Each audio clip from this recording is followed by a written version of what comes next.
Good morning everyone. उम्मीद है आप सब लोग बढ़िया होंगे। सबसे पहले हम ग्लोबल न्यूज़ की बात करेंगे, then Indian specific news, then stock specific. तो बनी रही इस वीडियो के साथ और आगे बढ़ते हैं ग्लोबल न्यूज़ की तरफ। आज यूएस इन्फ्लेशन डेटा रिलीज करने वाला है। इन्फ्लेशन रेट मीन्स किसी चीज़ की प्राइस बढ़ती है तो कंज्यूमर प्राइस कितनी तेज़ी से बढ़ती है, ये इन्फ्लेशन डेटा हमें बताता है। तो according to June inflation rate US का रहा 2.7%।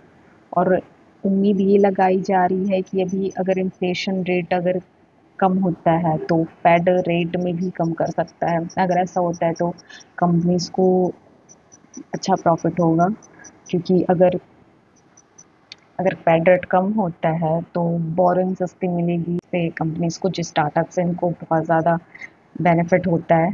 और वही अगर रिस्क एपिटिटी की बात करें तो अगर लो इन्फ्लेशन इन्वेस्टर को लगता है कि कंपनी स्टेबल है तो वो डायरेक्टली रिस्की एसेट पे इन्वेस्ट करती, लाइक स्टॉक्स वगैरह। अगर वही अगर हाई इन्फ्लेशन है तो इन्वेस्टर्स काफ़ी सेफ साइड प्रेफर करते हैं, लाइक बॉन्ड्स एंड गोल्ड्स, इसमें इन्वेस्ट करना पसंद करते हैं। अब ये सारी चीज़ें, अब ये आज के डेटा पे डिपेंडेंट है इन्वेस्टर्स कैसे रिएक्ट करेंगे। उम्मीद तो यही लगा जा रही है कि इन्फ्लेशन रेट कम आए, जिससे सबको बेनिफिट होगा। चल मैं एक प्रैक्टिकल एग्जांपल के साथ आपको समझाती हूँ। मानो आप एक इन्वेस्टर और यूएस इन्फ्लेशन डेटा आने वाला है। अगर डेटा लो आता है तो आप सोचोगे फेड रेट कट करेगा, इसलिए आप अपने इंडियन आईटी स्टॉक्स में इन्वेस्टमेंट बढ़ा दोगे। ओके, तो एक्सपोर्ट यूएस में स्ट्रॉन्ग रहेगा। अगर इन्फ्लेशन ज़्यादा आता है तो आप अपने रिस्क एसेट बेचकर सेफ इन्वेस्टमेंट के साइड आगे बढ़ोगे, लाइक गोल्ड एंड बॉन्ड्स में शिफ्ट कर लोगे।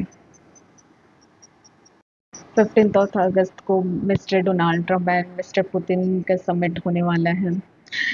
समिट का एजेंडा है यूक्रेन सीज फायर पर। अगर सीज फायर हो जाता है तो इससे काफ़ी ज़्यादा as a investor perspective global market में पॉजिटिविटी रिएक्शन देखने मिल सकता है, स्पेशली फॉर इमर्जिंग मार्केट, इसमें जिसमें इंडिया भी शामिल है। और अगर नेगेटिव, लाइक अगर समिट अनसक्सेसफुल होता है तो इससे मार्केट अनसर्टेनिटी बढ़ सकती है और रिस्क ऑफ सेंटिमेंट आ सकता है। तो देखते हैं 15 अगस्त को क्या होने वाला है। अब चलते हैं अपने नेक्स्ट न्यूज़ की तरफ।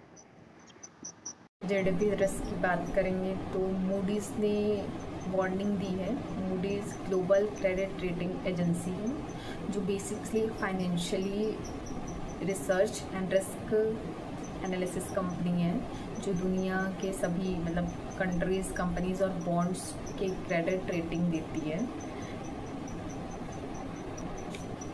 तो उनका ये कहना है कि अगर डोनाल्ड ट्रंप ने 50% टैरिफ लगाया है तो इम्पोर्ट एक्सपोर्ट पे इसका डायरेक्ट इम्पैक्ट पड़ेगा, जिससे जीडीपी ग्रोथ पे डायरेक्ट इम्पैक्ट पड़ सकता है। एस्टिमेट के हिसाब से अभी इंडिया के जीडीपी ग्रोथ -2.3% हो सकता है।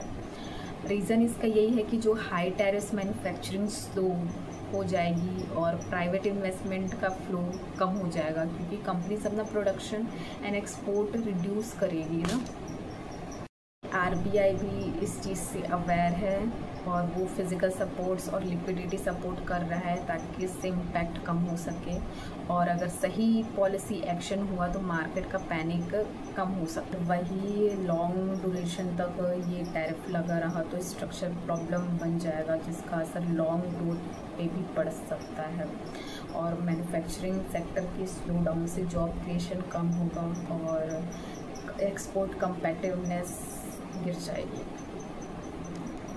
एग्जाम्पल के थ्रू समझते हैं। सोचो इंडिया एक फैक्ट्री है जो बाहर का माल इम्पोर्ट करके प्रोसेस करके बेचती है। अगर ट्रंप बोल दे कि अब तुमको अपने रॉ मटेरियल पे 50% एक्स्ट्रा टैक्स देना पड़ेगा तो क्या होगा? आपका कॉस्ट इंक्रीज होगा, आपका प्रोडक्शन कम होगा, आपके वर्कर्स की हायरिंग कम होगी, हायरिंग स्लो हो जाएगी और पूरी इकोनॉमिक का ग्रोथ रेट स्लो हो जाएगा। इसी को मोडीज बोल रहे हैं कि 0.3% जीडीपी गिर सकता है। उनका यही रीज़न है कहने का। वही नेक्स्ट न्यूज़ करेंसीज की बात। तो करेंसी की बात करेंगे तो ऑलमोस्ट रुपी फ्लैट रहा है, 87.66 पर क्लोज हुआ है।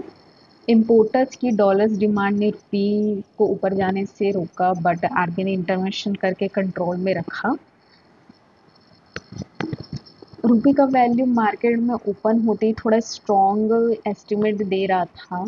इसका रीज़न ये है कि जो एनडीएफ है, नॉन डिलीवरेबल फॉरवर्ड, मार्केट में रिकवरी और यूएसडी का ग्लोबल लेवल पर थोड़ा वीकनेस जो था वो था, लेकिन यूएस का जो टैरिफ टेंशन जो चल रहा है उसकी वजह से जो सेंटिमेंट को थे उसे लिमिट कर दिया गया। अब मैं ये एनडीएफ क्या होता है, सबसे इम्पोर्टेंट तो ये चीज़ आपको जानना बहुत ज़रूरी है, एनडीएफ क्या होता है। तो एनडीएफ के बारे में मैंने डिटेल्स वीडियो मैंने बनाया है, वो इवनिंग तक आपको मिल जाएंगे, तो उसे देखना ना भूलें। फिर भी मैं शॉर्ट में एक बता देती हूँ आपका एनडीएफ क्या होता है। NDF means non deliverable forwards. ये एक ऑफशोर मार्केट है जहाँ लोग करेंसी फ्यूचर में ट्रेड करते हैं बिना एक्चुअल करेंसी डिलीवरी के। अगर बाहर रुपये स्ट्रॉन्ग होता है तो लोकल मार्केट में भी इसका इम्पैक्ट आता है। ये इतना, और बाकी डिटेल में आपको वीडियो दूसरे वीडियोस में मिलेंगे, ठीक है, इसके बारे में। तो वही अगर इस करेंसी का एक overview as a trader prospective उनके हिसाब से देखा जाए तो शॉर्ट टर्म में थोड़ा रिलीफ मिला क्योंकि ऑफशोर सेंटिमेंट बेटर हुआ था। यूएसडी के ग्लोबल वीकनेस रुपये को सपोर्ट दे रहे थे। वही जब तक अगर ट्रेड न्यूज़ में इम्प्रूवमेंट नहीं आता, रुपये पर लॉन्ग टर्म प्रेशर बना रहेगा। टैरिफ टेंशन से इंपोर्ट एक्सपोर्ट कॉस्ट बढ़ सकती है जो रुपये के लिए नेगेटिव है। बहुत ज़्यादा बड़ी न्यूज़ है। सो वो है कॉर्पोरेट बॉन्ड्स फंड रेजिंग हो रही है around 30,000 crore in next 3 weeks. What's happening? India के टॉप रेटेड कंपनीज और बैंक्स अब अग्रेसिवली बॉन्ड मार्केट को यूज़ कर रहे हैं, mostly because borrowing by bonds काफ़ी सस्ता हो गया है। अगले 3 वीक्स में लगभग 30,000 crore around 3.43 billion dollar bonds issue होने की एक्सपेक्टेशन है। प्रीवियस अप्रैल से जुलाई तक 2025 में कंपनीज ने अराउंड 4.07 ट्रिलियन बॉन्ड्स इशू किए। इंडस्ट्री का हाईएस्ट रिकॉर्ड रहा है। अब ये ट्रेंड कंटिन्यूसली दिख रहा है क्योंकि बैंक्स की तरह बॉन्ड्स मार्केट में भी इंटरेस्ट रेट एडवांटेज मिल रहा है। इसके प्रॉफिट्स क्या क्या हैं? तो आरबीआई के multiple rate cuts plus liquidity ने बॉन्ड यील्ड को डाउन किया है। फर्म्स के लिए चीपेस्ट क्रेडिट ऑप्शन बन गए हैं। वही फास्टर रेट ट्रांसमिशन है। बॉन्ड्स मार्केट एक्सपेक्टेशन को रिफ्लेक्ट करते हुए रेट कट का इफेक्ट क्विकली शो होता है, अनलाइक बैंक लोन्स। सबसे पहले हम बात करेंगे जेएसडब्ल्यू सीमेंट आईपीओ सब्सक्रिप्शन के बारे में। तो इसमें जो 1600 करोड़ न्यू इशू थे plus 2000 crore offer for sale थे, ओएफएस थे।